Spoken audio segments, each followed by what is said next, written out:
Hello, everyone. Thank you so much for joining us tonight on this, what could be a beautiful evening. We appreciate you taking the time to join us.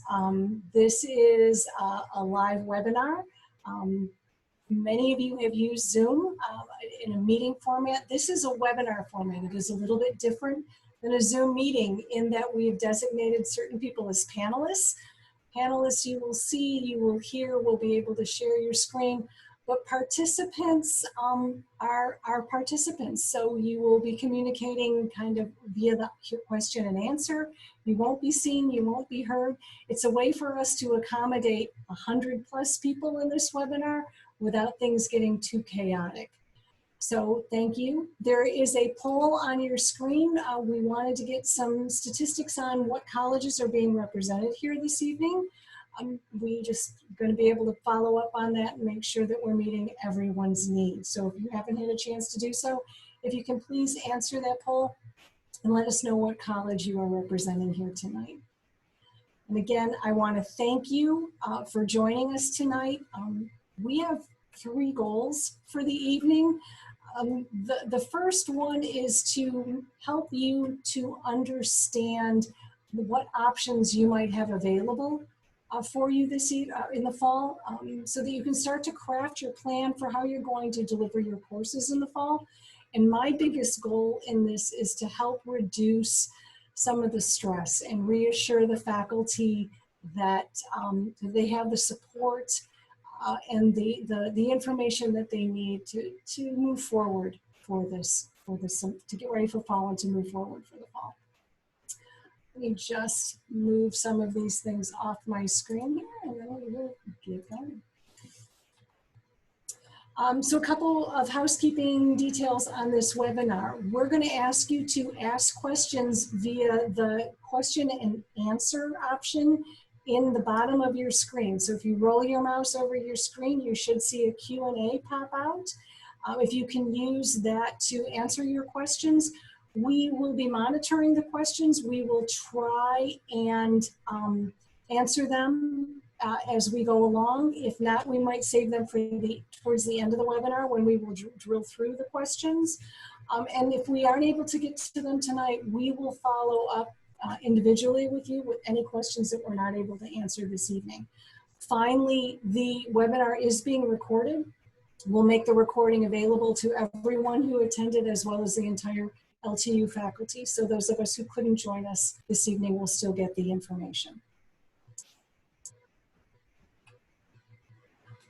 I am joined tonight by 3 faculty here at LTU. They were gracious enough to come to my aid when I asked for their assistance. Keith Kolkowski from Civil Engineering and the College of Engineering, Eric Ward from the College of Architecture and Design, and Jeff Powell from the College of Arts and Sciences are going to share their experience, their tips, their strategies, and join me in my quest to try and alleviate some fears and some concerns. The agenda for this evening is I'm going to start off by just kind of placing this in a context. I think it's important that we have that to kind of help frame the presentation of the conversation this evening.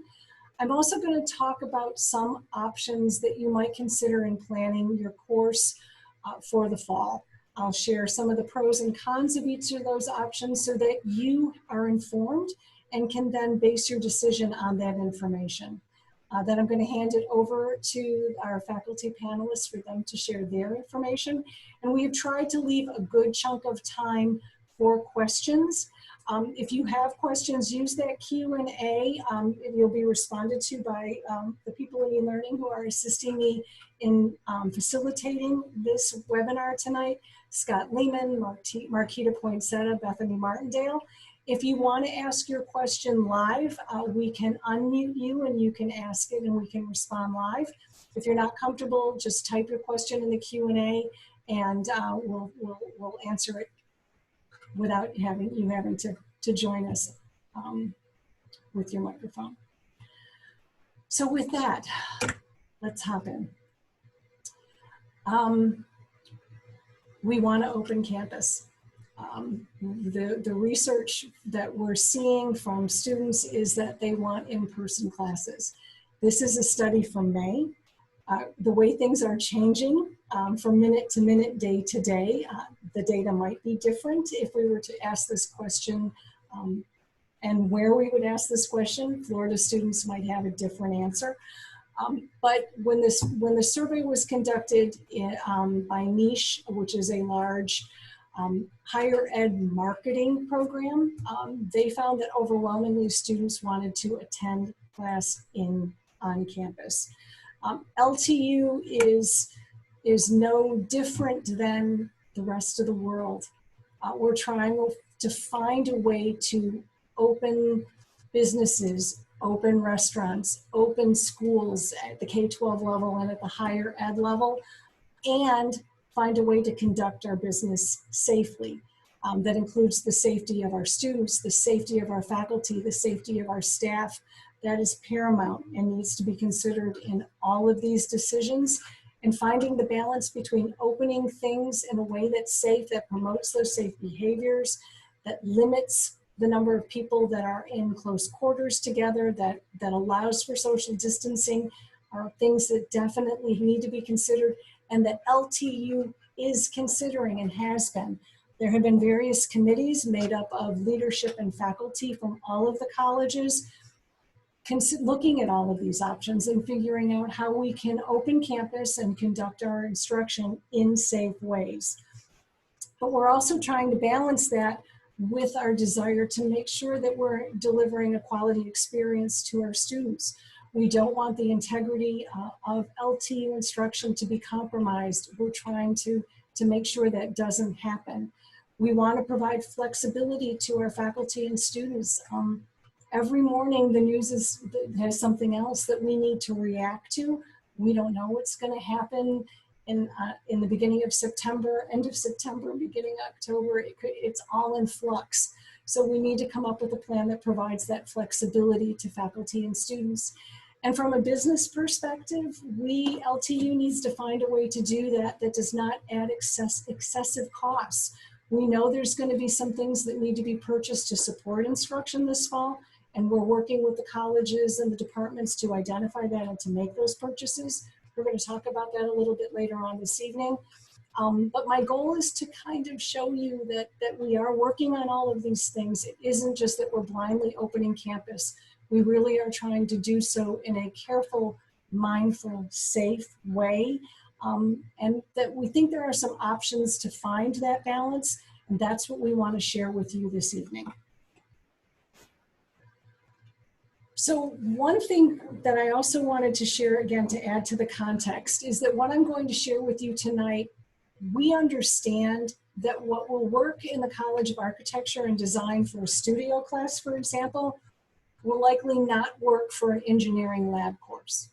It probably isn't going to work for a physics course.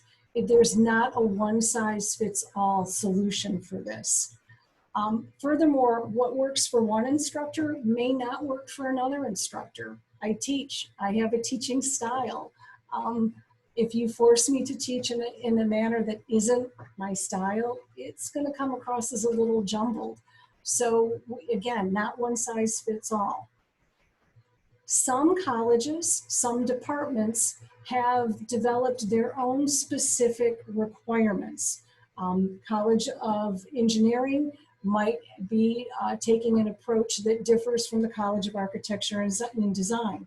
That's based on their curriculum, the needs of their courses, as well as the culture in their college. So whatever plan that you devise after learning about your options tonight, please make sure that your plan supports and is in agreement with your department or your college.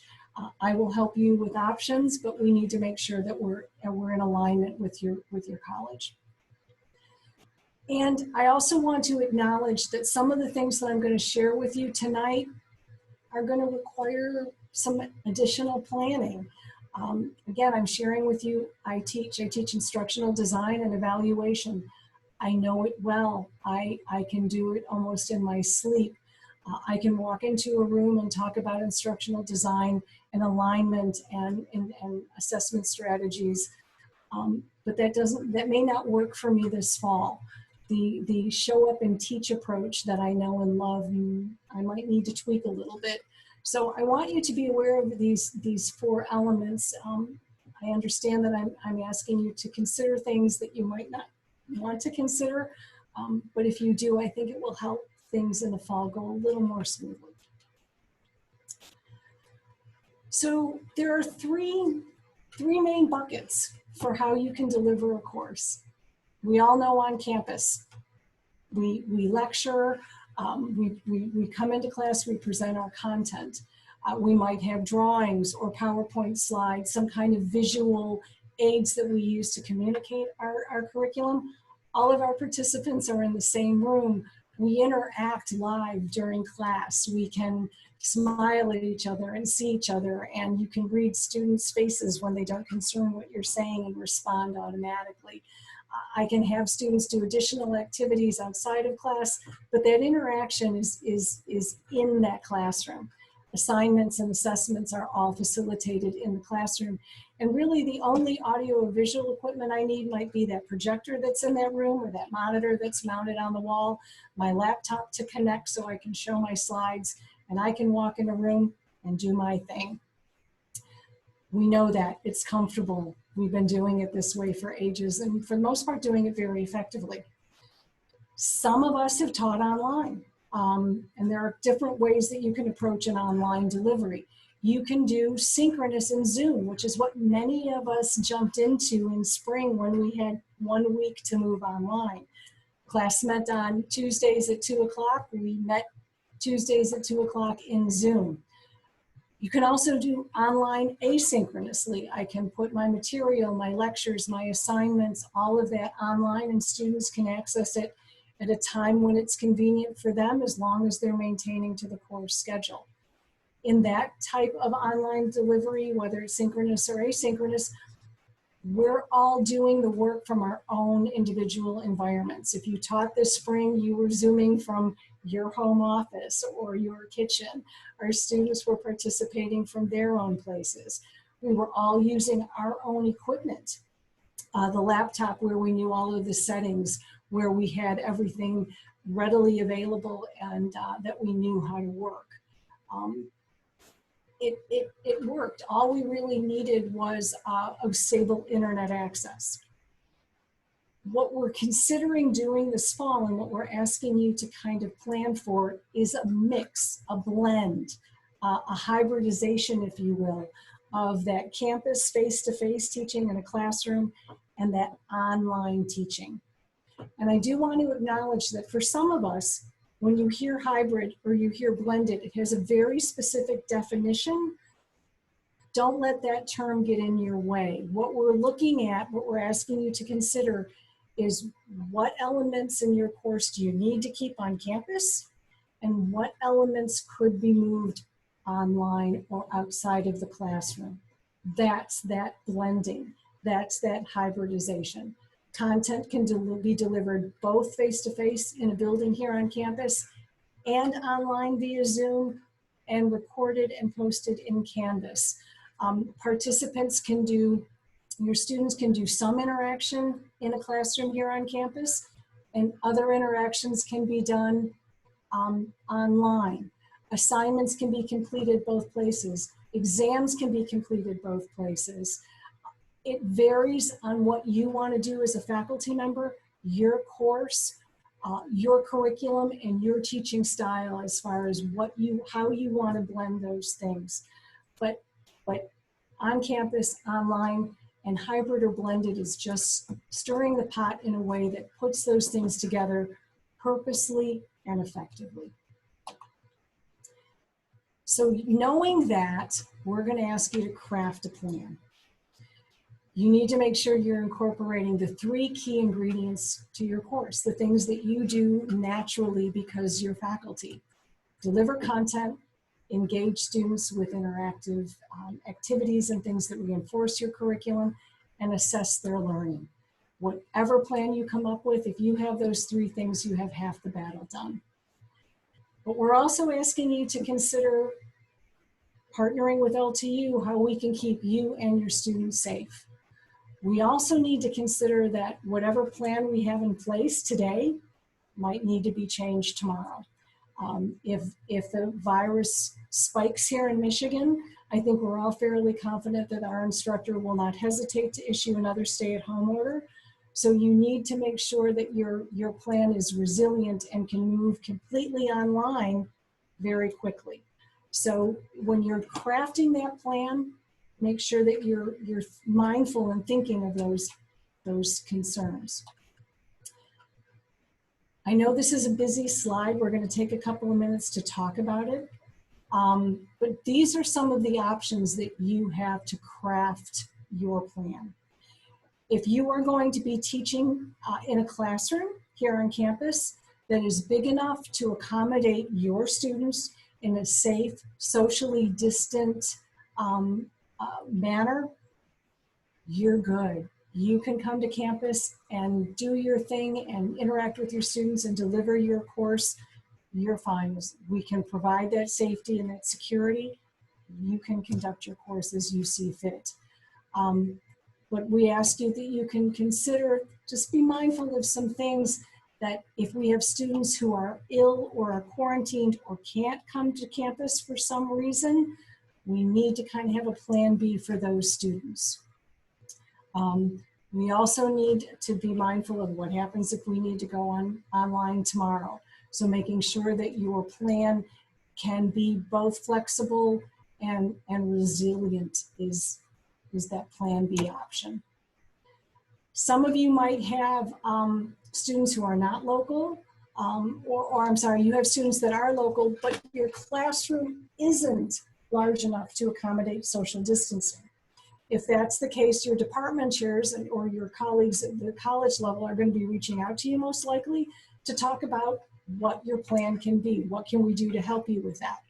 Some faculty have already been sharing with us that if their class meets on Monday, Wednesday, they might split the class and have half come on Monday, the other half come on Wednesday. They might shift some of the elements online to free up instructional time, but it's a way for them to get the face-to-face with each student, with all of their students, and still maintain the instructional integrity of their course. There's all kinds of ways you can come at that.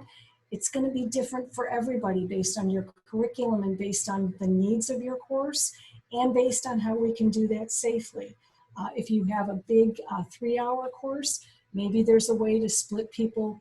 Some come in the beginning of the session, some come later in the session, as long as we can provide for safe transitions, social distancing, and cleaning things. I know our campus safety here has been doing a tremendous job to put plans in place to make sure everything is cleaned between courses. We can talk with our departments and talk with our supports here at LTU to see if that is an option that we can provide to you. If not, or even if it is, you might have to look into some kind of that hybrid or that blended format, moving some of those elements online and saving class time for those pieces of your class, that content delivery, that interaction, that assessment, labs, those things that really need that face-to-face time. So for example, content delivery is actually a really easy thing to put online. I can record my lectures. I can post them online. I can make sure that students watch them ahead of time. We have technological tools to help you ensure that they're watching it. We can embed quizzes and interactive elements in those videos to make sure that they're not only playing it, but attending to what you've said. And then when they do come to class, you can break them up so that we can allow for social distancing and have those engaging activities with your students as you normally would.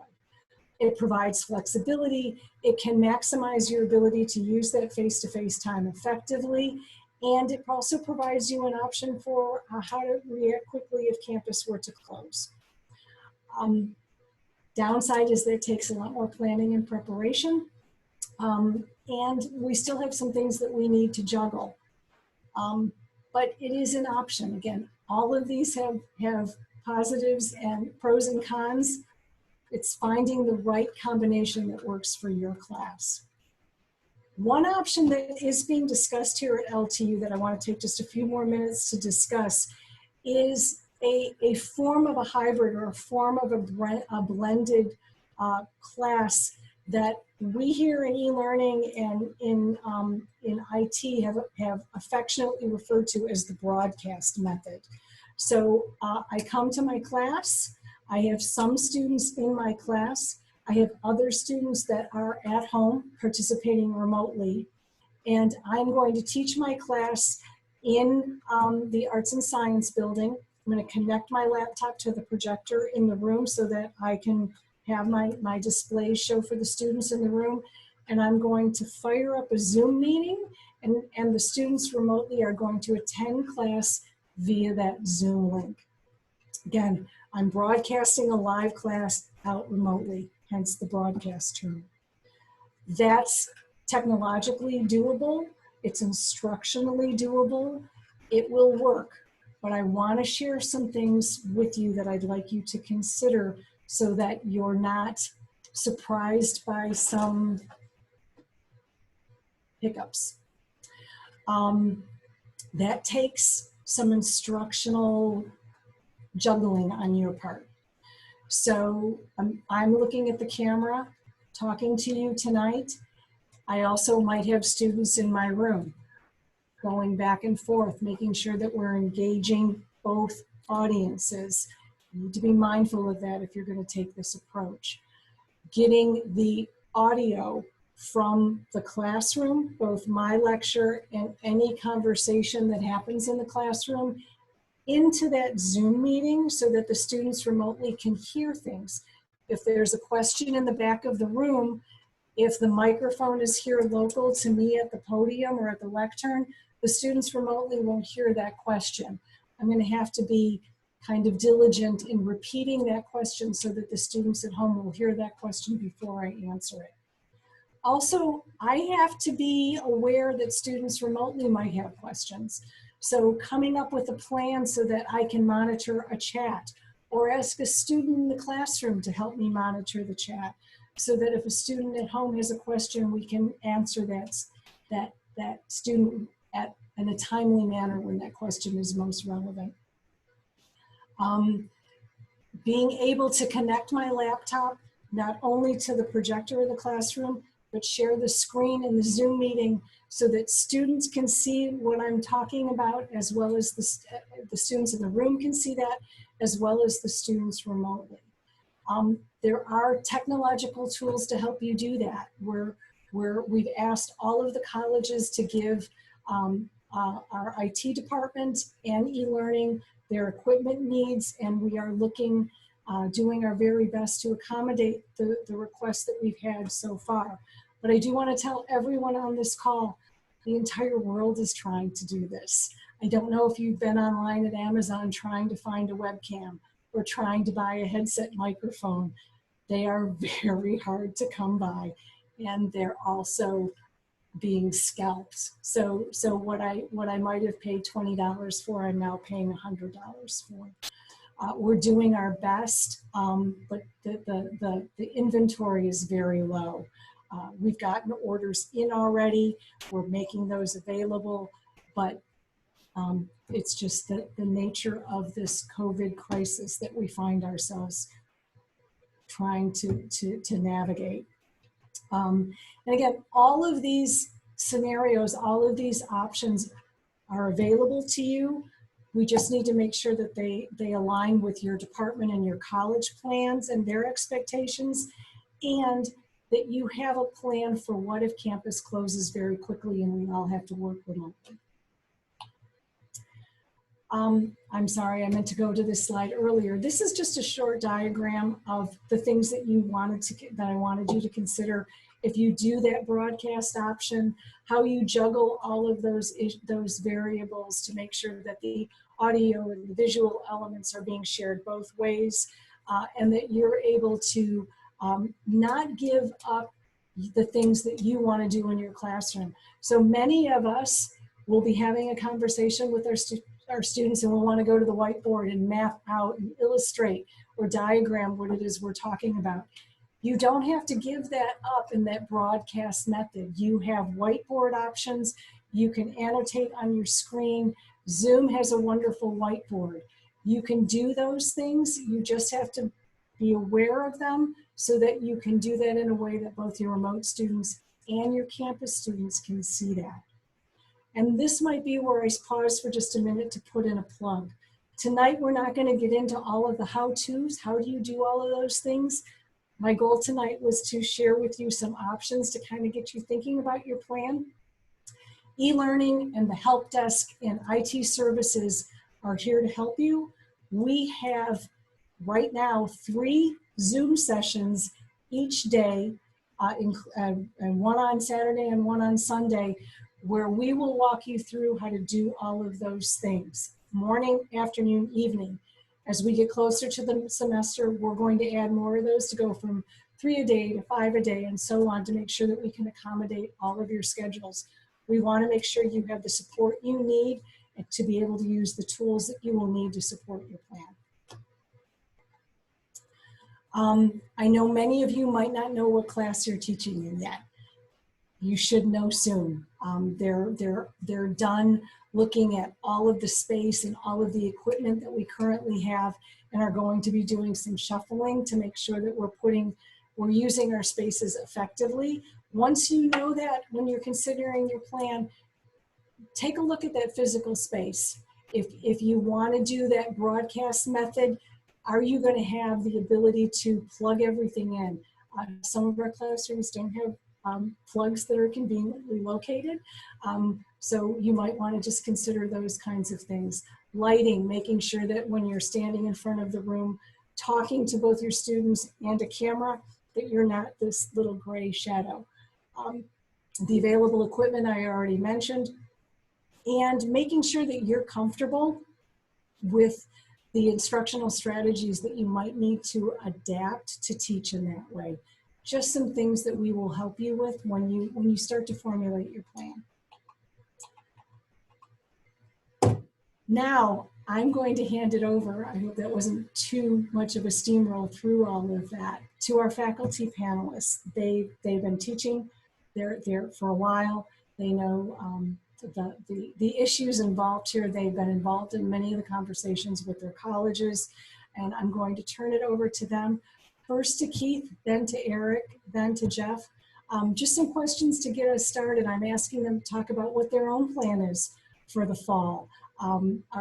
They might be totally on campus, they might be totally online, some of them might be a blend of both. Maybe share what technology tools that they're going to use, and if they have any suggestions or any tips that they can share based on their experience, both in teaching online and teaching on campus, and in already some of them have been doing this blended format, what they might be able to share to help you have a successful course. So Keith, I'm going to have you go first if that's okay. Yeah, sure, Lynn. I don't mind speaking. Well, thanks to everybody to join us. I see there's quite a list of attendees. So Lynn asked me to do this. I didn't know exactly what to plan or what to say, but I think the main thing is that I am pretty comfortable teaching online. Me personally, I'm not too concerned about the problems associated with COVID-19, whether we have to accommodate individual students or if we have to go ahead and move back online, because I've been doing it for a while. When I actually transitioned to online after the spring break and the spring, I personally felt that it was much easier to do online teaching because of I have used the recorded lectures in the past based on the training that Lynn has provided from previous graduate classes.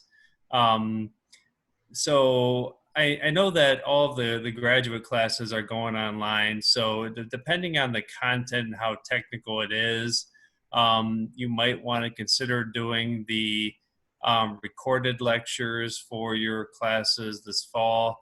I've had great success with that. The program that we're using now to do recordings is called Kaltura, And it actually just changed over. I was kind of frustrated at first because I was using Panopto for so long and all my videos disappeared. But anyway, Kaltura is actually quite a easy program to use and store the videos. So I have a pretty easy setup for online using Canvas. It's pretty straightforward in the modules.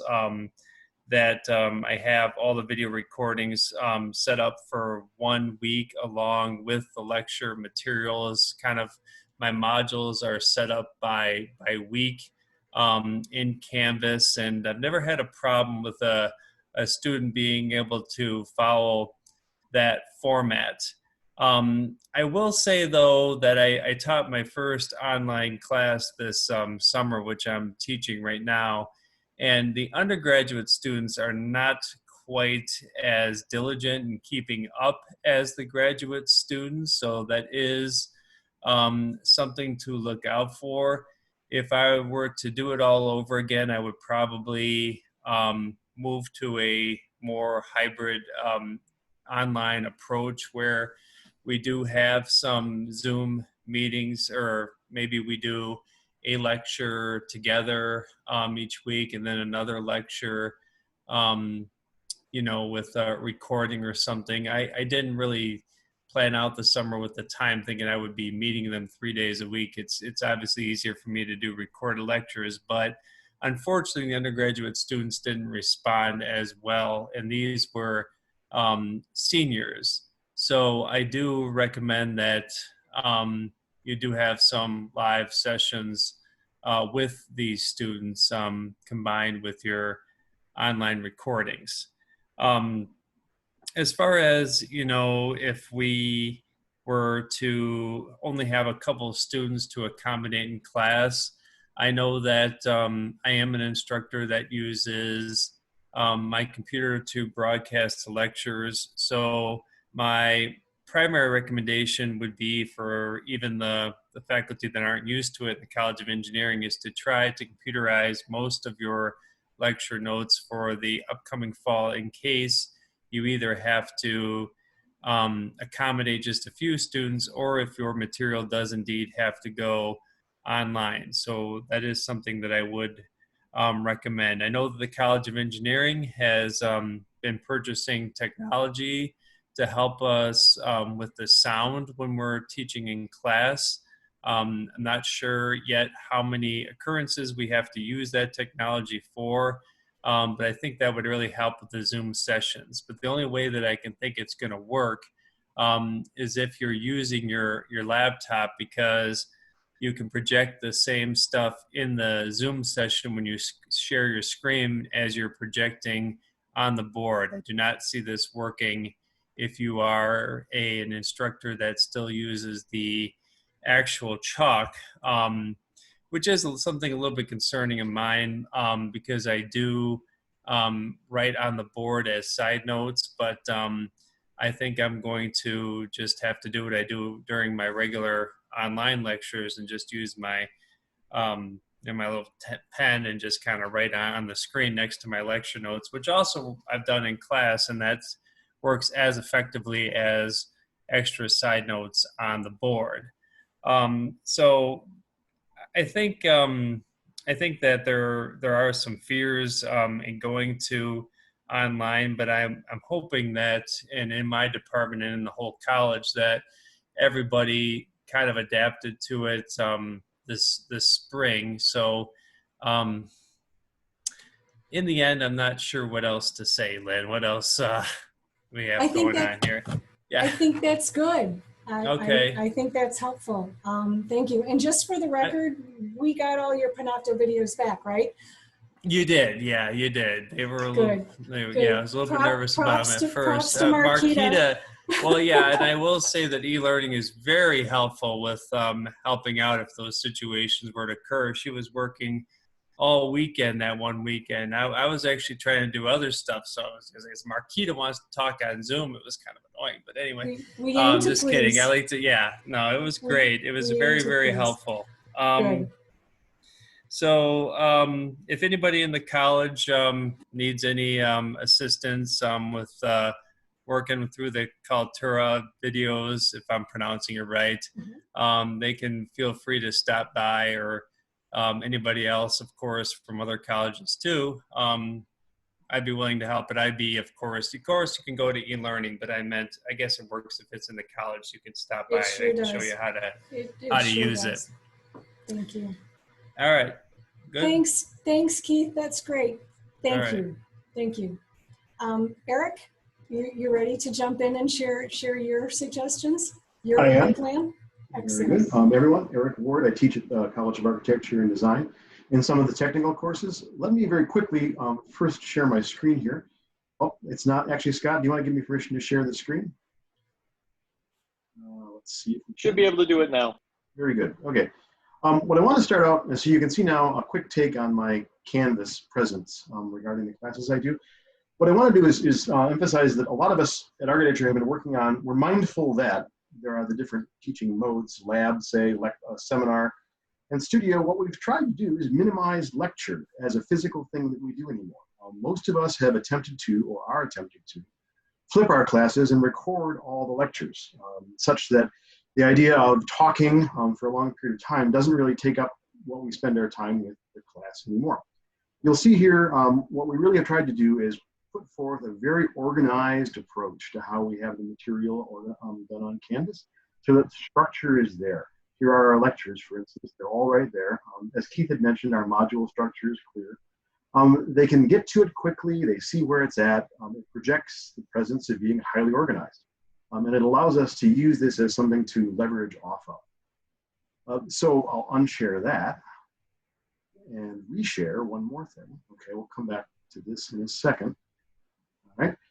That's a little plan there of how I'll be doing my class in the fall, just for anyone who hasn't sort of visualized a plan for it yet.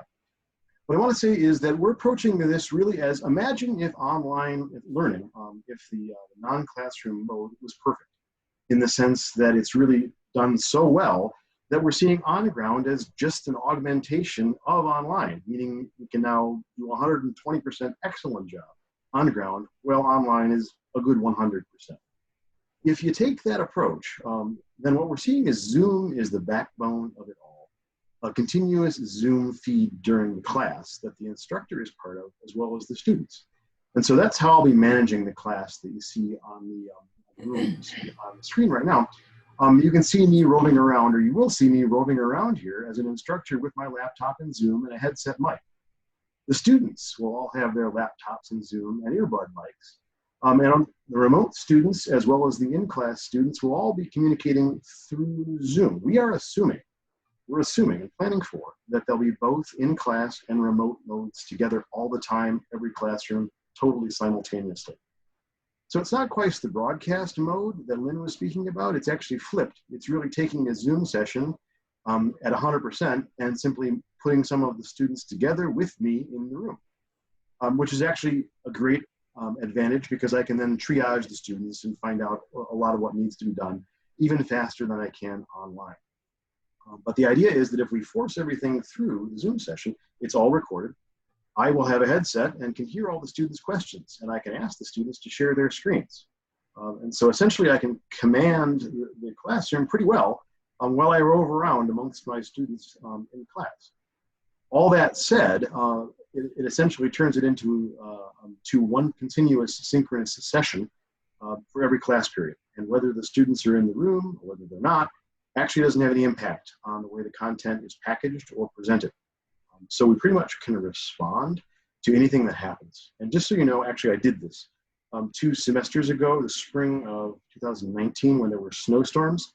I've actually run it this way, where I'm at home, half my students are in class, half my students are at home, and we do it all through Zoom, and it's all recorded. So I know that it works really well. Mind you, this is a lab class as opposed to the other modalities that are out there. So that's obviously a caveat. At that point, I'll stop and take questions later on, but I want to make sure we have time for Jeffrey. Thank you so much. I'm going to ask one question. Are you letting students be the deciders of who's participating remotely and who's coming to class? It's essentially, I have a 77-person class. I only have 40 seats in the classroom. Some students are, so guaranteedly, some are already automatically remote. I'll try to essentially put up some sort of schedule that allows everyone who wants in class time to get some at least once during the week. But everyone will know that they can shift back and forth freely based on need and based on desire. Great. Thank you. Thank you. Jeff? I want to address something that was a really big concern of mine when I started teaching online, and that is being present. When we're in the classroom and we're teaching with our students, as we talked about earlier, we have this exchange. We can see their faces, we see the reaction, we get direct feedback, direct questions. And whether you're on the blended hybrid method or if you're broadcasting, there's a concern about being present with the students and creating that intellectual community that you have in person, that kind of directness. And there's a few tools or a few things to think about that can help you recreate that for the online experience. And the number one tool is, of course, the discussion board. But I had to learn how to move the discussion board beyond the answer the prompt, respond to the 3 questions from other students. And one of the things that I found out that really helped my teaching presence online was to join the conversation, to respond to the students as well, to be involved and interact with the students in the discussion board. Also, to create open-ended questions that allowed for a conversation to develop, rather than the students just answering a prompt or just responding. Encourage them to extend that conversation, to tie it to their lives, their experiences, and also the text and the course material. And so that's kind of the basic tool for teaching presence online is the discussion board. But there's other things that you can incorporate that help your presence with the students. And one of them is on Canvas to create a welcome section where you introduce yourself, you inform them about your personal interests, your pedagogical style, personalize that page for them to be more connected to you. Also, regular announcements. Engage the students multiple times a week with announcements about the class, about the curriculum, about the assignments. Also, respond to their questions in a quick fashion, usually about 24 hours. And if you're not responding on the weekend, certainly the Monday after the weekend. And then really important for presence is to provide timely and meaningful feedback on their assignments, to make sure that you engage them intellectually with your feedback. And then establish office hours and times when they can reach you, and so that they'll be hopefully encouraged to get on Zoom and talk to you about assignments and engage you, and you can answer things real time. The problem of presence is difficult, but there are a lot of tools that can help you increase your presence online. And so I think going into this, one of the most important questions that we can all ask is, what do I need the technology to do? Right? If we ask that question, then we can begin to start to put the pieces together and start to match what we're doing in the classroom with our online components. And it'll be easier for us to have a presence and to blend, with the students that are online, that are in class, and make sure that we create that intellectual community that we have in person. Thanks. Jeff, are you comfortable sharing the comment you made with me, with us before this about the broadcast method in the cave? Yeah, one of the things about the broadcast message that we were talking about earlier to be conscious about was that, you're in the room with students and you're in a kind of a 3-dimensional world, of course, and they're on the screen in a 2-dimensional world. And I likened it to Plato's cave analogy. They can only see what's in front of them. Everybody else is out in the light. And when you're broadcasting, the students that are in the classroom, you're going to gravitate to those because you can see them. They're going to raise their hand, and the little squares on the screen are waving frantically, or all talking at the same time. And so you have to be conscious to kind of pull them into the light with you, right? You have to watch that screen, and that's why camera positioning is limiting, and so is the audio. And so it's really important that if you decide to do this broadcast method, or if you split your class, half in person, half online, that you're very conscious of this small, 15-inch screen and the 6 or 7 faces that are on it, and what they can see and what they can hear. And so there really is some technical challenge to that. It can be done, and it can be done well. You have to be conscious of these things. And again, this gets back to that question that kind of unites all of this, if it's presence or if it's blended or if it's online. And it's, what do you need the technology to do for you? And if you ask that question, you can begin to start matching things up, and e-learning can give you the technology and the tools to get it done. Thanks. And if you, if once you know what room you're in and what technology you need, I don't want to speak out of turn, but LTU's help desk is tremendous at doing everything they can to support faculty, as is e-learning. All of the IT group is, we'll come to your classroom, we'll help you test it. You can set up your classroom and zoom into someone here in e-learning so that we can test it for you and make sure that it works exactly as you want it, because we don't want you to, on the first day of class, when you're trying to cover your course expectations and your syllabus and your plan and your assignments and everything, to have students at home saying, "Excuse me, professor, I can't hear you." And then you have to stop and kind of troubleshoot that. We'd like that to be smooth as we can possibly make it for you, so that you can just teach, just do your thing. So I'm going to share my screen here one more time, please. And kind of wrap this up a little bit for us, and then we're going to open it up to some questions. So I started off by providing some context, and I want to use some context to kind of wrap this up for us. If you followed the Chronicle, it's now been in the mainstream news, that some colleges, some universities are being sued for refunds. Because parents, students felt that the universities were not able to meet their obligations to deliver instruction or a full campus experience to students. We are a private university. We do not get taxpayer dollars. We are tuition driven. That's huge for us.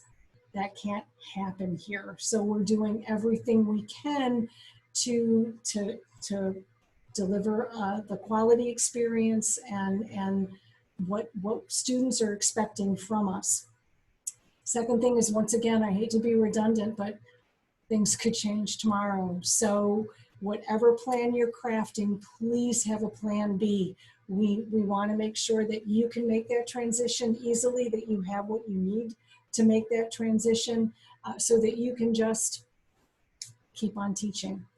And on that quality note, what we did in spring, in March, thank you to those of you who are on the call tonight that were with us in March, moving the entire university online in a week was a feat, and our faculty did it tremendously. And I don't know if this has been widely shared, but the end of course evaluations for the spring were really good. There were comments from students thanking faculty for being aware of the stress that was involved in that, and for being flexible, and for being empathetic to not what they were experiencing as students. So we were grateful for that. We're going to need to continue that in the fall. But what we're doing this fall is not the emergency remote teaching that we did in March. We've had a little bit more time. I know we only have a month, but we need to up our game a little bit and make sure that we're delivering instruction that meets the LTU quality expectations that you all have helped to build over time. Let's see what's left here. Jeff gets the credit for this slide. He and I were talking in preparation for this. I know there's anxiety. I know there's fear of the unknown and the technology tools that you might need to use to deliver your course, with even how you're going to be able to facilitate students coming and going, and who's going to be here this week and who's not going to be here this week. I know there's a lot of things to juggle, but when you boil it down, you're still teaching, and you know how to do that, and you know how to do that well. You're still the expert in your subject area. You're still in charge of your course and your course plan and your expectations for your students. It's what you know and what you do exceptionally well, or you wouldn't be here. Yes, there's some other things that you need to juggle, but you have help in that juggling.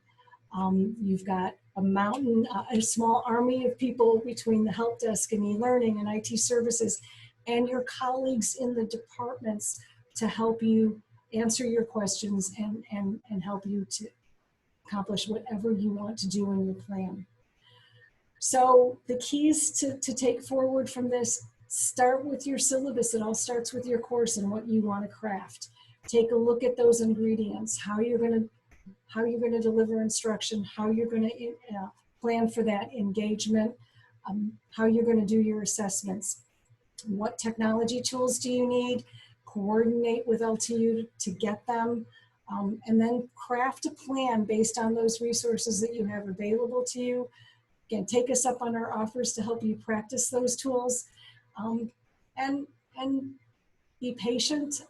Take advantage of the help, and I have to remind myself of this professionally every day. I say to my family, challenge is good. It's good to be pushed a little bit out of your comfort zone. At least I say that to my kids. I need to practice that. I need to be mindful of the fact that these are challenges, and we are smart, intelligent, creative people here at LTU who are all working to the same goal, which is to just teach and engage our students. And we will do whatever we can to make that happen. So I'm going to open it up now for question and answers. Scott's going to be manning the mic. I'm going to go through and answer a couple of things that have come up in the questions so far, if that's okay. And then if you want to ask your questions, we can unmute you. And Jeff, Eric, and Keith, feel free to jump in. If I'm not sure of an answer, I might toss the ball over to you. One of the first questions, Kenneth asks about socially distancing in classrooms and are room assignments being based on what's in Bannerweb now? To a certain degree, yes, we're looking at what's in Bannerweb, and we're looking to make sure that we have rooms that will allow for social distancing for that enrollment now. However, we know that enrollment changes. We know that we have quite a few students who we anticipate returning for the fall that haven't registered yet. I would like to say I can't say it's being monitored daily because it's being monitored almost hourly. We get updates several times a day onto how things are changing, and we're fortunate to have a really fantastic enrollment services that is updating spreadsheets and updating room assignments and coordinating with colleges and departments to do our very best to accommodate that. Again, my understanding of the plan is if you are scheduled to teach in a room that will not accommodate safe social distancing based on your enrollment, then you're going to be consulted by your department chair and your college representation to see, okay, let's see what we can do to help you come up with that hybrid plan, that plan that allows you to maintain the instructional integrity of your course and keep everyone safe. Ken, I hope that answers your question. Aviva, we hope there are some room assignments in Banner, but again, they are changing. So what you see today may change based on enrollment. So I hate to say that as soon as possible, but again, the situation on the ground is changing daily, so we're trying to respond accordingly. But we do hope that they will be available very soon. And just so you also are aware, We're looking at the entire campus. So if you teach a course in engineering that is typically in engineering, you might be in a building, a classroom in the School of Business because it's better able to accommodate your class enrollment. So those are the kinds of things that are being considered. Yes, the whole room size. We're really looking to do that. Question was asked. Rob Fletcher raised a great question about if you want to annotate on screen, that can be kludgy and clunky. And if you're someone like me that doesn't have good penmanship or handwriting skills, it really challenges your students. Someone else put in the question and answer, and Glenn reiterated it, that if you happen to be at the dollar store or someplace that still might have relatively inexpensive gloves, if you buy a glove and you cut off the thumb and the index finger, it will provide the buffer, if you will, so that the side of my hand doesn't get picked up and seen as stimulus input or stylus input on the tablet. It's a cheap, easy fix, and we have Glenn's tips and suggestions and videos of how he has done that in the Quick Start to Online and Hybrid Teaching course that eLearning has put together. That's available to all faculty who are teaching the fall. You can just skip right to that part if you want, which is Glenn's demo of how you can make that handwriting work. We can make all the slides available. I'll make sure that they're shared with everybody as the video, which answers one of the questions that I have.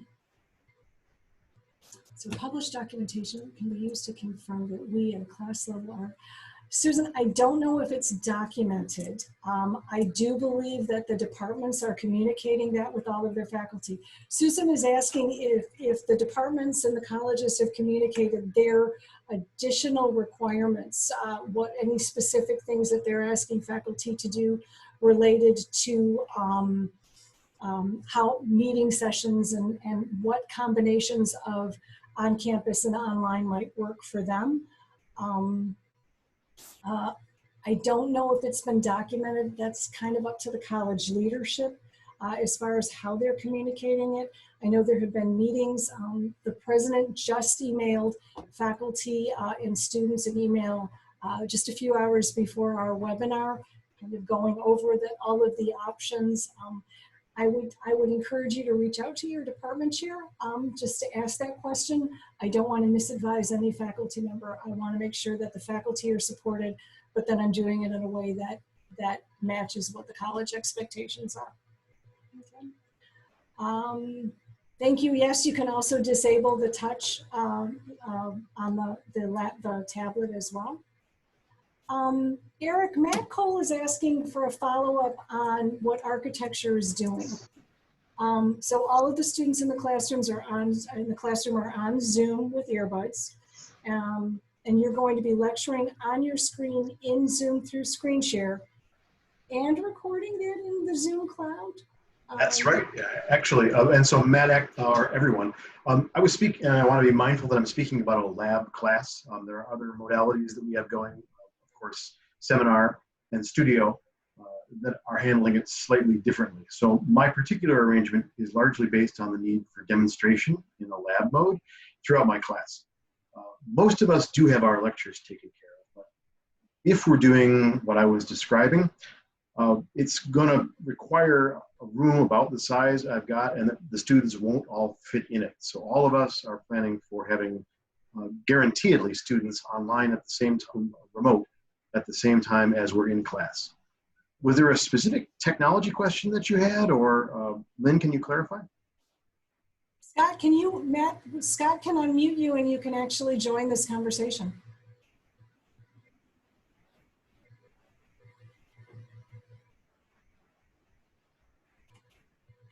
Hey. Hey, Matt. So it's just not, I don't know, why do you need all the students in the lab to have their earbuds? Is that so that you're hearing the remote students? Yes, actually, it's got two purposes. We've been mindful of the fact that the in-room class discussions do draw our attention, and the students that are remote feel closed out of it when they know that there's other activity going on in the room. A.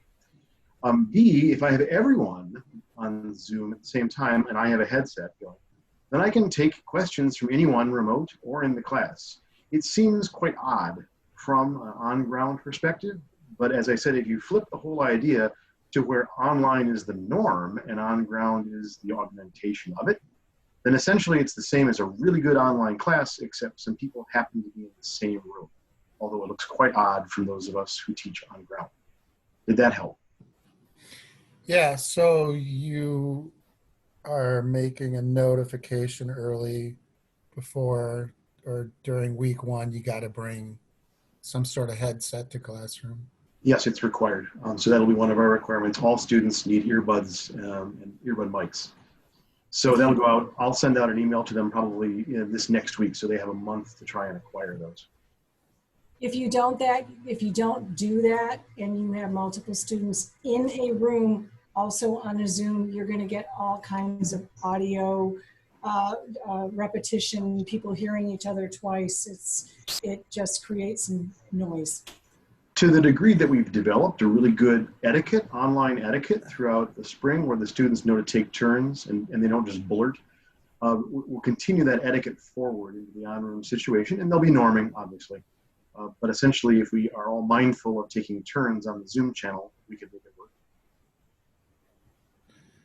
Thanks, Eric. Matt, you have something else? Just about the recording. Recording to the Zoom cloud is so easy because then you just get a link to the video and you can share the link. Yes. And in my response to you, Matt, my only note was the primary one is the space issue. So we frequently get messages from Zoom saying that we have to remove content because we're reaching our capacity. The capacity we have in our Zoom cloud storage is shared among the university. It's not per user and it's not that big. I don't know the exact number, but I know that it fills up pretty quick. We've also seen that, especially if you're doing a handwriting recording or something, which again, we recommend using something like Kaltura instead of Zoom for that if you can. But the quality tends to be a little bit reduced in a Zoom cloud recording versus a computer recording.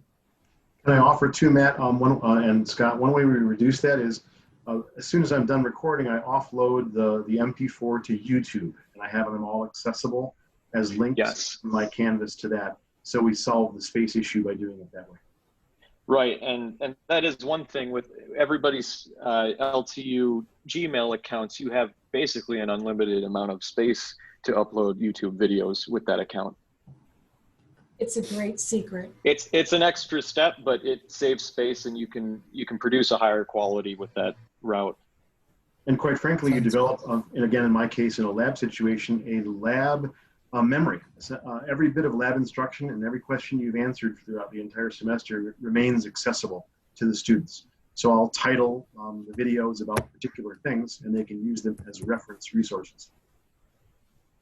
And thank you. For those of you who are saying, oh, I have to record and I have to upload to YouTube, we can help you with all of that. Again, remember, we've got 3 sessions a day that will help make that happen. Okay. So Matt, are we good? Yep. Great. Thank you. I just want to chime in one more time. There's a couple questions here about the YouTube accounts. They already exist tied to your LTU email accounts. So our email is through the Google G Suite for business applications. If you click up in the top right corner, if you're logged into your email, you'll see a grid of 9 dots. If you click that, it will show you all the other apps that are related to your Google account that you can use. Yep. And again, we'll help you with all of that. There was a question about if you want to try and do Eric's approach, how does the Wi-Fi handle that? Eric, have you had any Wi-Fi issues? Any bandwidth issues? I have not up in the UTLC building on the 3rd floor. We're now doing it down on the sketch that I showed you in architecture in the old building. And so we'll wait to see whether there's bandwidth issues there. I have not tried it in that particular space yet. If you do, and this goes for everyone on the webinar, if you are running into bandwidth issues, just send an email to the help desk.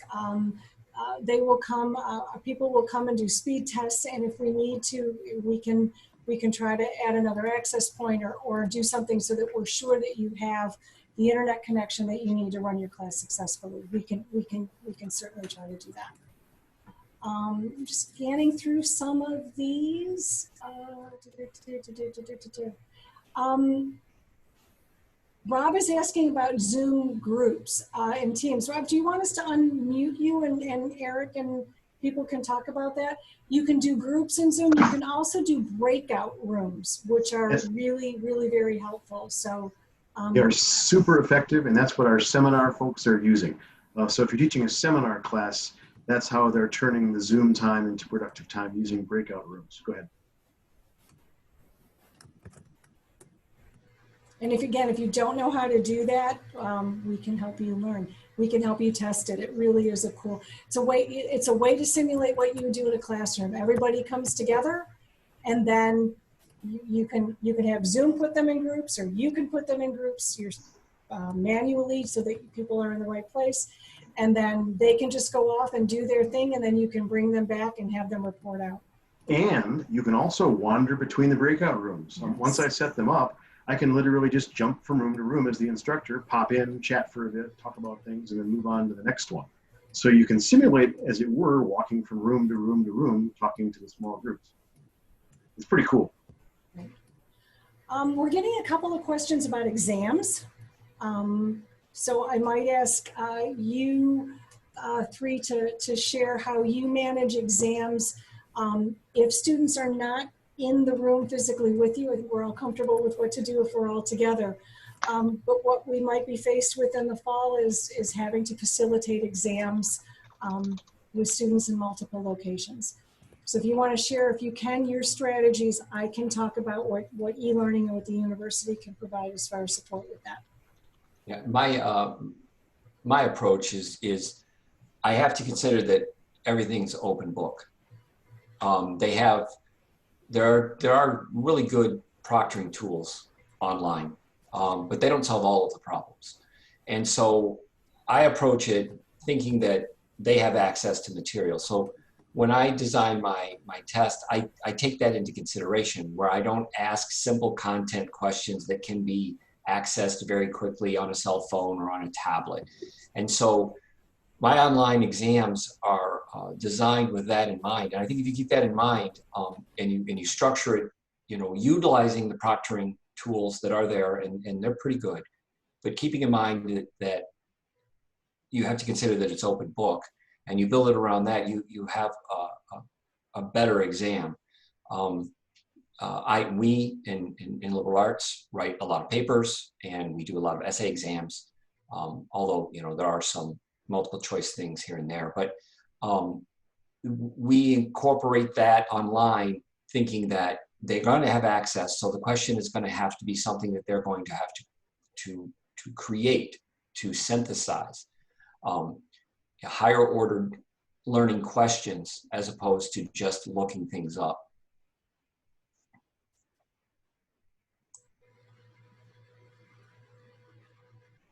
Also, too, what I ended up doing, again, is assuming that they'll have the ability to look things up.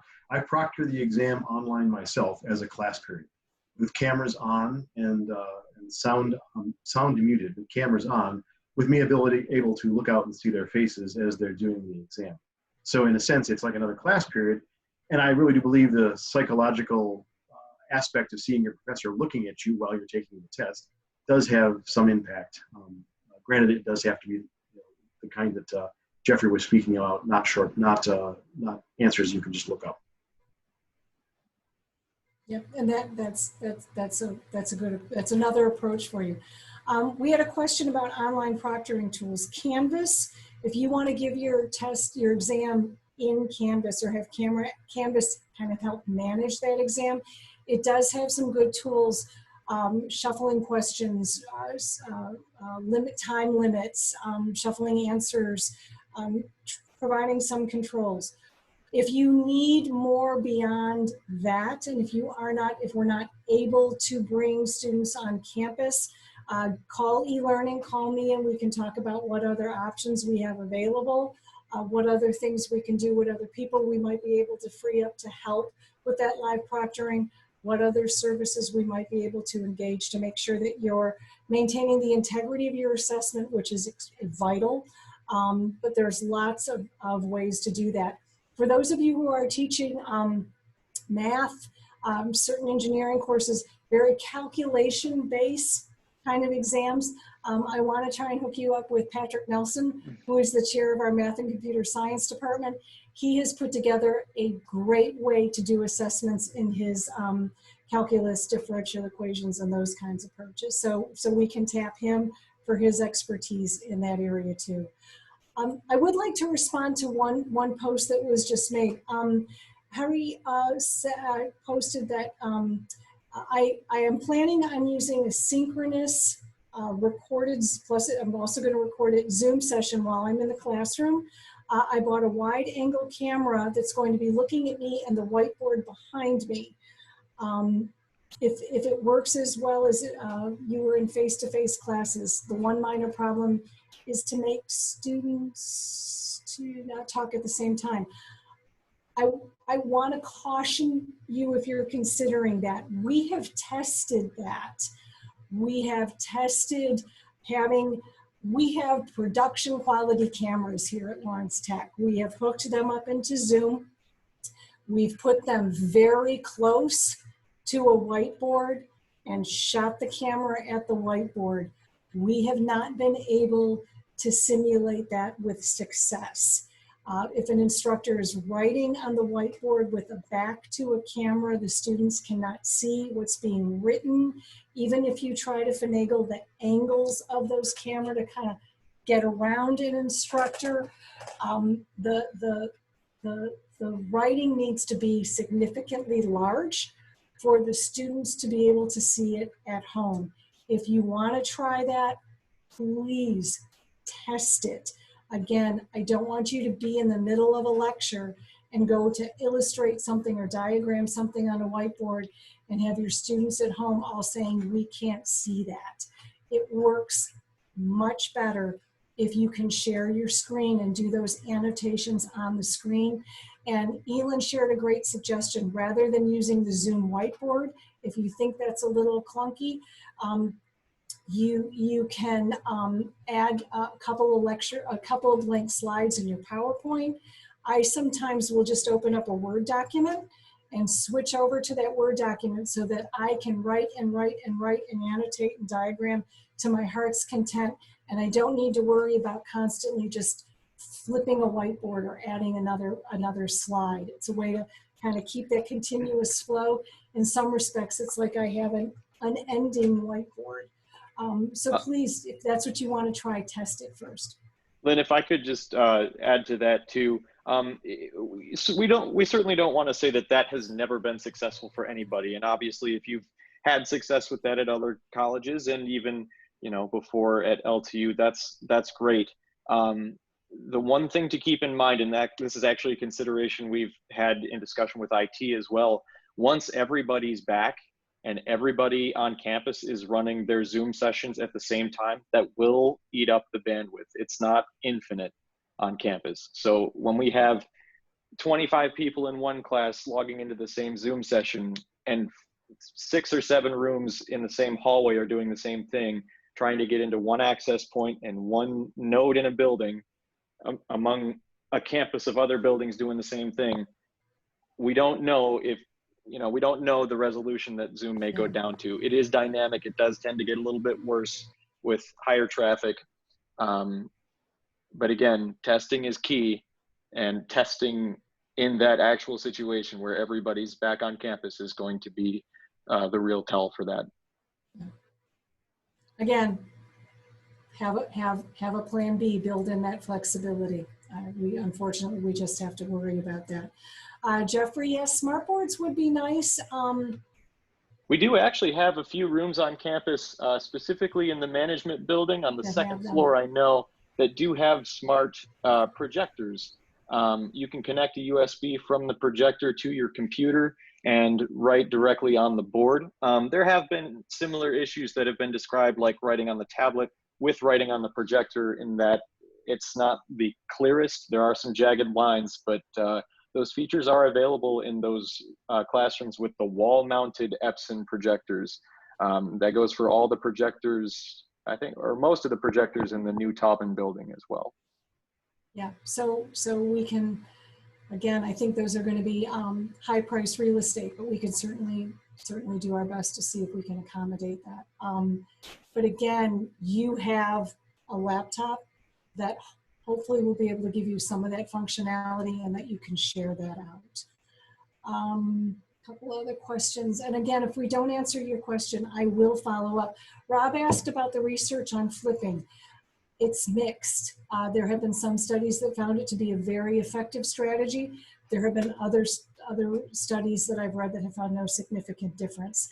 In my own professional opinion, as one who reads the research like a instructional design nerd would, it largely, the linchpin seems to be on how you use that class time. If you're flipping out a lecture, it's setting up those expectations that students have to do the pre-course work, holding them accountable if they don't, and moving forward with the most effective use of that in-class time. Engaging them, not repeating what you put in the lecture that they were supposed to watch, because the minute you do that, students will say, oh, I don't have to watch it, he or she's gonna repeat it anyways. But the key to making that flipped model work is what you do when you're together. That's the goal. That's the part that we want to make sure is preserved in its greatest proportion. So I don't know if that answers your question. I will pull out some of those studies. There was one that actually was fairly recent that I think I still have in a PDF, and I'll make sure I share that with you. Okay. Just scrolling through these questions. Scott, do you see any that we haven't been able to fully address yet? I think for the most part, we've answered similar questions. There's just a few in here that are, I'm trying to see if there's anything we haven't sort of answered yet. If you have something that you still want us to address, feel free to raise your hand and we can unmute you and you can ask the panel here.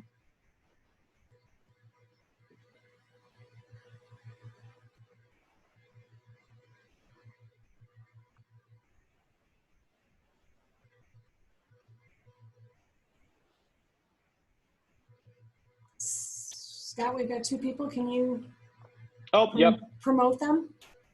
Yes, Elin is first.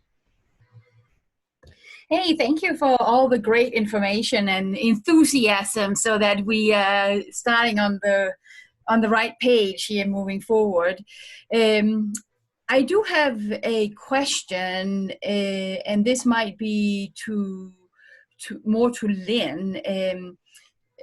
When you have dealt with the flipping classrooms and then still have had to work homework problems that we need to have some independent evidence, have you seen how faculty manage the time best, so that the students do not get overwhelmed in terms of the time required outside of classroom? Right. The main, and actually the flipped model came from math. It was that discipline that kind of pioneered it. And the rationale behind it is that if you have students watch the lecture material, I will talk through this approach to solving this equation, and here are the steps involved, and here's how you work those problems. That what was done in class goes outside of class, and the homework that used to be homework is now classwork. So students are actually doing those calculations, are actually working those problems independently with you in the room. That the idea behind that, the rationale behind that, is that you as the faculty can intervene as soon as you see a student struggling, as soon as you see a student calculating making an error, so that you don't have to follow up with that student after that homework is turned in and they've made a mistake. You can real time, if you will, or that just-in-time correction, so that you're really not adding to the time that students have to spend, because yes, students will be very vocal if they're saying now I have to do it all and outside and still come to class and participate. You're not adding, you're basically just moving. What was in class, the lecture, is now the homework, and what was the homework is now done in class. So you're still maintaining that balance of the time that students are expected to put in. I've seen examples where where some faculty will say, here are the problems, you four are going to go up around the room to the whiteboard and work these, and you who are still in the classroom can offer guidance and offer suggestion and offer support, so that everyone is engaged in those calculations, and you're kind of guiding them as they're being. Yeah, I guess one way to do it with the, if it's most likely we're going to have some online students, is to use the breakout room for that, such that that there is a space where there can be that collaboration. I can understand that. So I guess it is definitely something we need to be thinking about, that the amount of time does not end up being like 4 hours outside of classroom for every 1 hour in. Absolutely, absolutely. Keep in mind, you can have remote students present in the classroom too. So they can be just as involved. So you can put them in a Zoom breakout room and then say, okay, you're going to come back and present to all of us what approach you used in this particular problem to solve this case. They can be just as involved with your in-class students as well. They can screen share. They have equal footing in the process as well. Yeah, I can see that there are some opportunities there, that some challenges, but there are some opportunities for sure. Thank you. Thank you.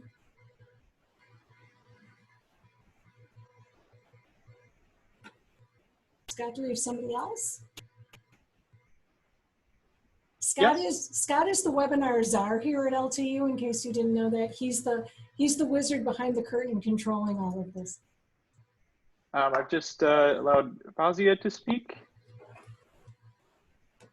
And Robert, I'll call on you next. Hi, Fausia.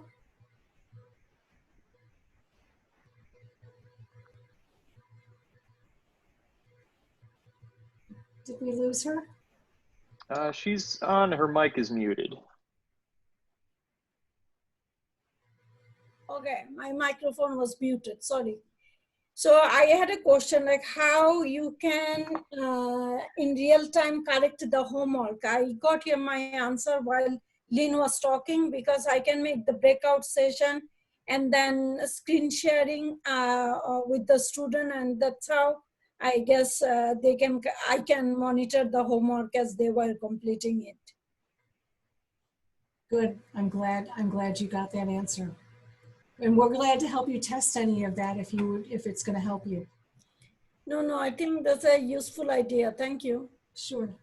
Yeah, I'd like to build on another question with that Ken asked about hybrid or online participation from the students. And again, those breakout rooms are excellent ways to keep the students engaged.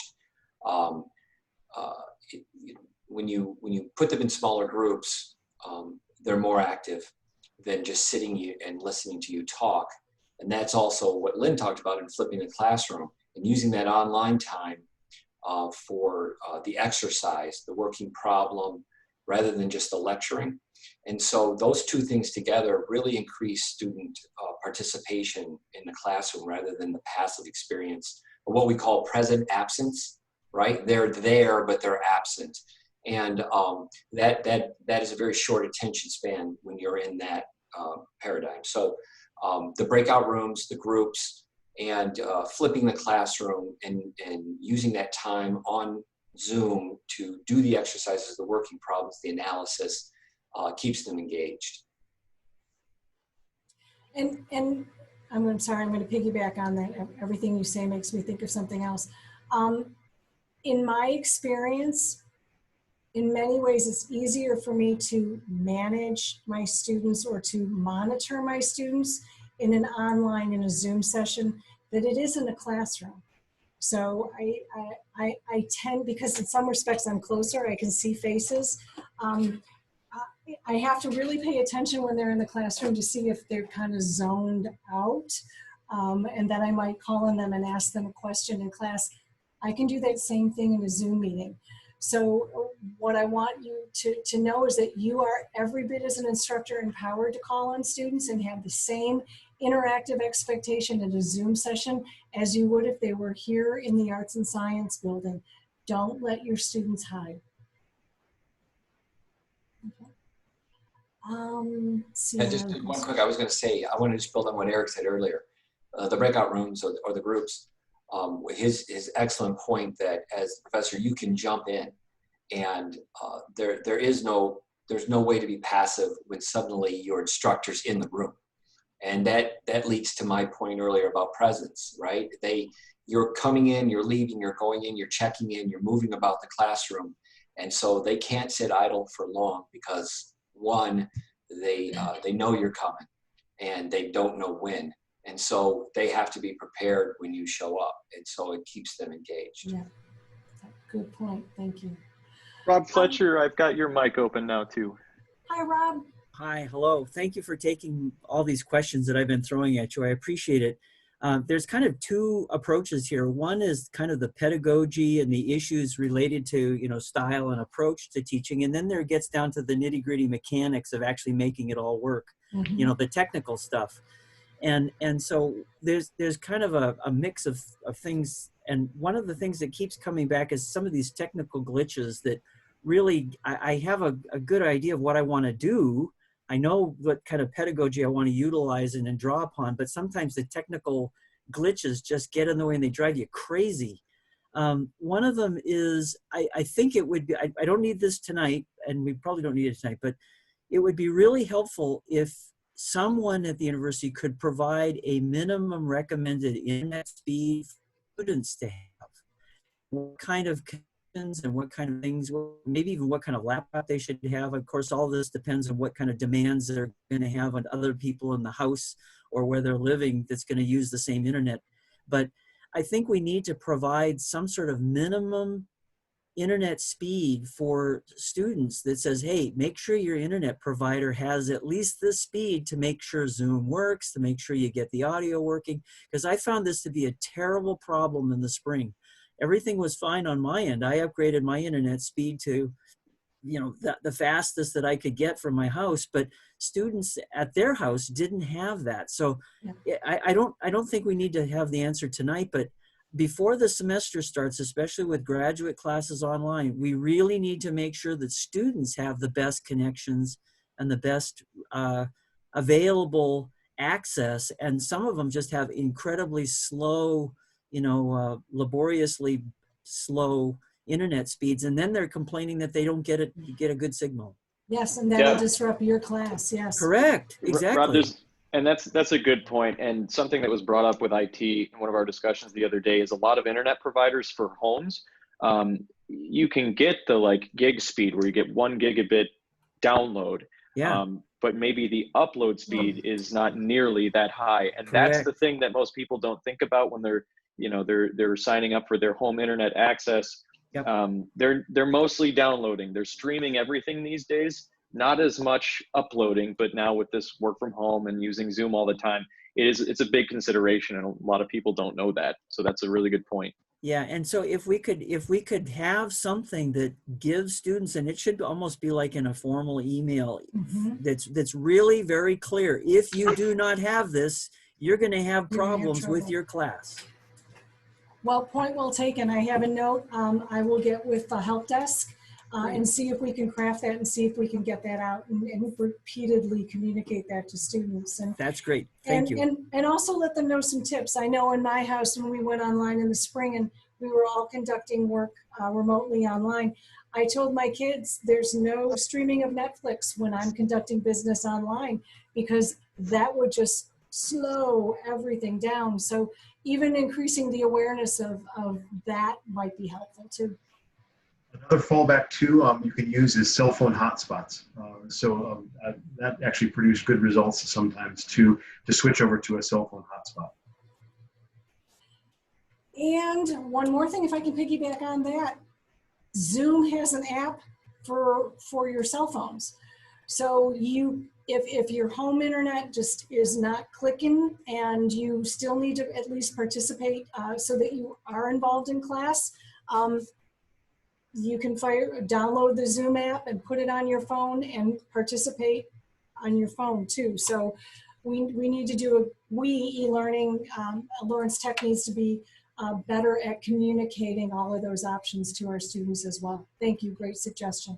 As a music anecdote, I had one student broadcasting from Riyadh Airport last semester, and she was clear as a bell. So we all got to see the inside of Riyadh Airport from her cell phone. Awesome. Yeah, and the other thing too, it might encourage you to record those lectures because they'll be streaming them back, and their internet viability, stability might be greater in that function, so that if they can't do it live, they'll have the option to stream it back. Yeah, great point, great point. And we do have a lot of space in Zoom. The way we have been managing the space limitations, and Eric can attest to this, we watch it. We get alerts when we start getting close, and then I go in and run a report of who are the primary users of that space, and then I send an email saying, "Hi Eric, can you make sure that you've moved your Zoom recordings to YouTube, because sometimes things get busy and you just don't do that." But and that frees up space for everyone else. We have a lot of storage since the IT services, Tim and IT services has upgraded our license, which we did in January, or actually we did in the end of this December, and it was just brilliant that we had that, because that allowed us to not miss a beat in March when we had to make the transition. So we'll manage the storage. Don't let that stop you from doing what you want to do to record your lectures.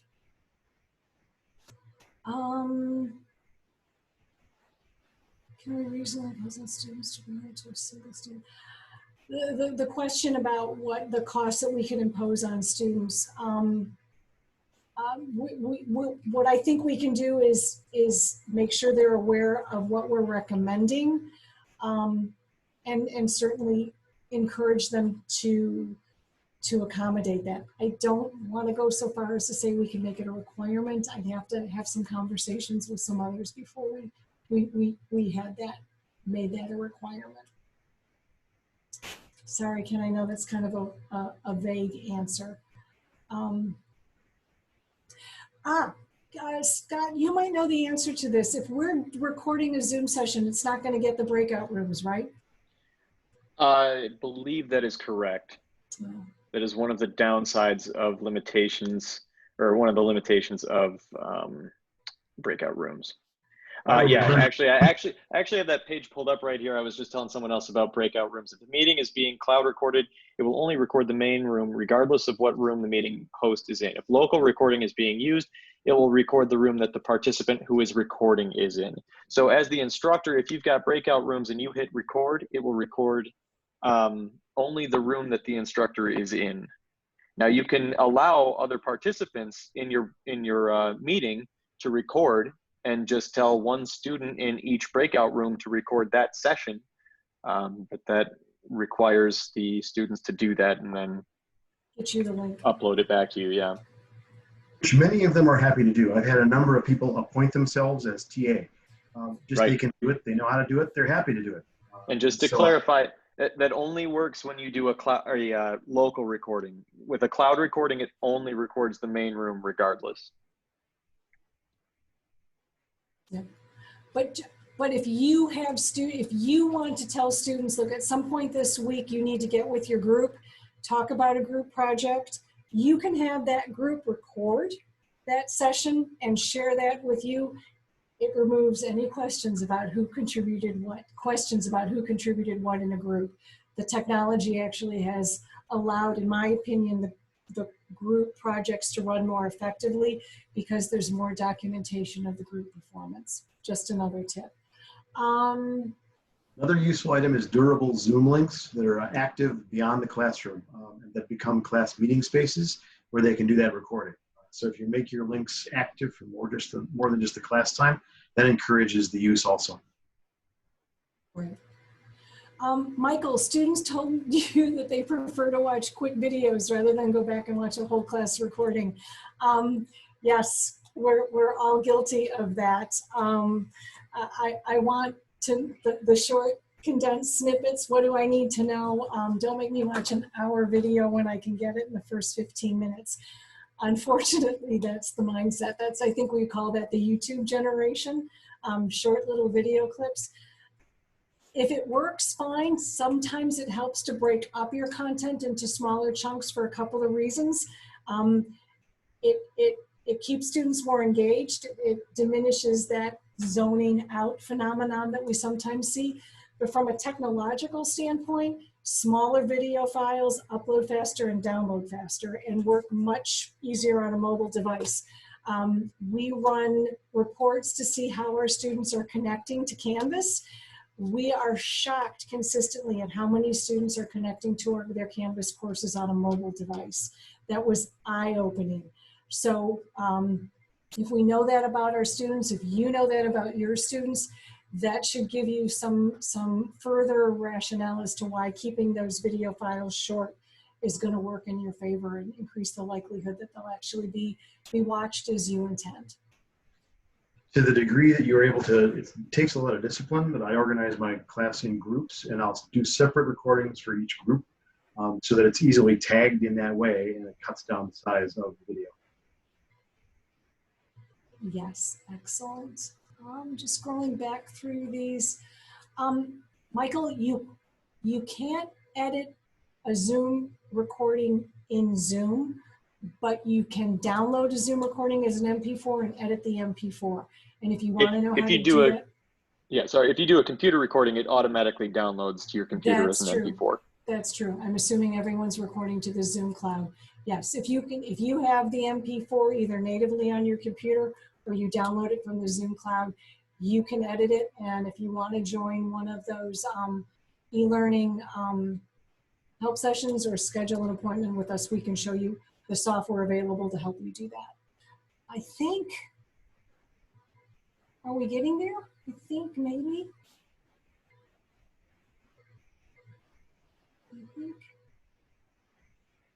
Will all LT students have laptops? LTU issues laptops to undergraduate students. Graduate students are not issued LTU laptops. That's my understanding. Marquita has raised her hand. Maybe she can help with that as well. And I think Charlene was on the call. Charlene Ramos from the help desk. Yes, as long as they pick it up, Michael, my understanding is that we make laptops available to the undergraduate students. Exactly. Yep. The graduate students can get them, but there is a charge for the laptops and the availability is there. They can come in and make an appointment with the help desk. But I was answering Harry's question on each instructor needs to make sure all Zoom sessions are password accessed. With the changes in IT, all Zoom sessions now through LTU have a password on them. So you don't need to actually set up a password. It automatically is assigned a password when it's created. So that's all that I had. Yeah, it's automatically enabled. You don't have to worry about that. When you create a Zoom room, it's automatically, the password is embedded into the link. And can Charlene? Yeah, so graduate students in the College of Architecture who are taking the 3 or 4 plus and architectural engineering students, they receive laptops. They are graduate students. Everybody else, they would pay $95 a credit hour to participate. Thanks, Charlene. I appreciate that. I'm so glad you're on the call. I think I think maybe we've got most of them. Scott, I'm going to ask you to download them for me. Yep. Webinars are, and then we'll go through them with our coffee tomorrow morning and make sure that we've answered everyone and share that out with the video so that other people can benefit from your questions as well. Keith, Eric, Jeff, I promise I won't tap you again for helping these things out. You've earned a reprieve from my, hi, can you do me a favor emails. I promise I will help and maintain that promise.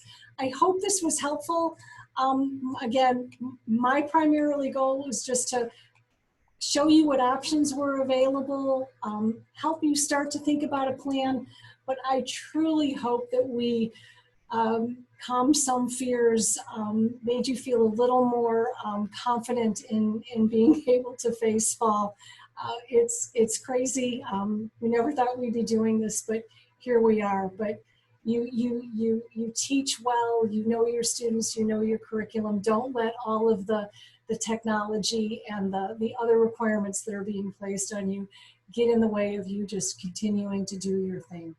So my thanks to everyone, my crew, Scott, Marquita, Bethany, everybody who joined.